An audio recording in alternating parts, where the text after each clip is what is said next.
Alors sur Novad, pour le suivi des fiches d'accueil, dans un premier temps, on va avoir des fiches où on remplit les noms, les prénoms, qu'on envoie au personnel avant de venir à l'accueil. Ça permet d'avoir une fiche de coordonnées, une fiche de contact, et ça nous permet par la suite de créer un profil.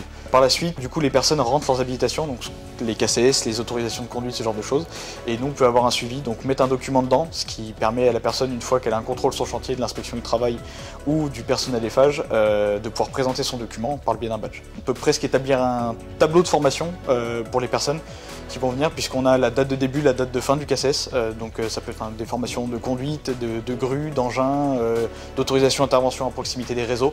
Donc on a un suivi des habilitations complet avec un tableau de bord, avec une date de début, de fin, savoir si c'est expiré ou pas, si des personnes doivent repasser l'habilitation.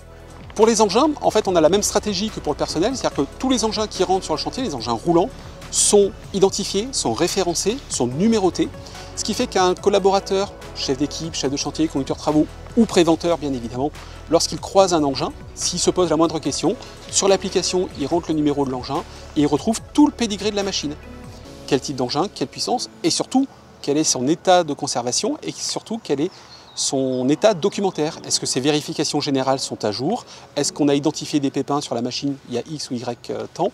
Et du coup, à nouveau, on a une traçabilité et un pilotage complet de l'engin.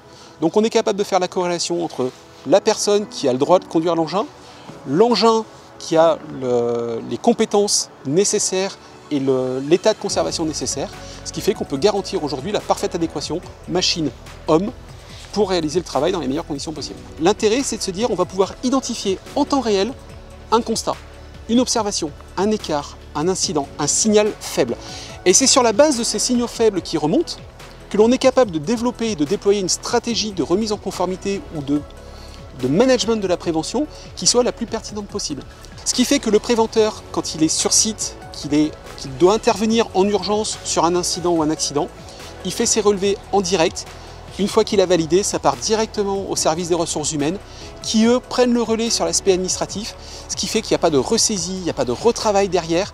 Le préventeur peut rester focalisé et concentré sur sa seule tâche, qui est la tâche de gérer l'accident à l'instant où il se produit.